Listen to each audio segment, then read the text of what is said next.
I'm with Cav. Today I want to tell you a story about lead poisoning and cemetery bells. So, way back when, people used to have lead cups. So their drinking glasses would all be lined with lead. After a while, this began to build up in their systems and they would develop lead poisoning. Fallen cider. It's a good combination. So this lead poisoning was very bad. But for people back then, it didn't necessarily kill them.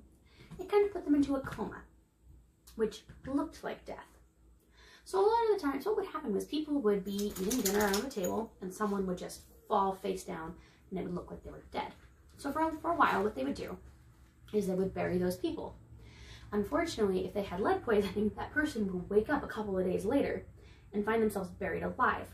And so they knew this because they would later, when people were going into the cemeteries to look up cadavers for medical purposes, they would find claw marks on the inside, like scratch marks, someone trying to scratch their way out of their coffin. So after they realized that, they decided to change what they were doing. So they started to do two things. They started to bury people with a string attached to a bell on the outside of the coffin. So if they were buried alive, they could ring the bell and someone would come dig them up.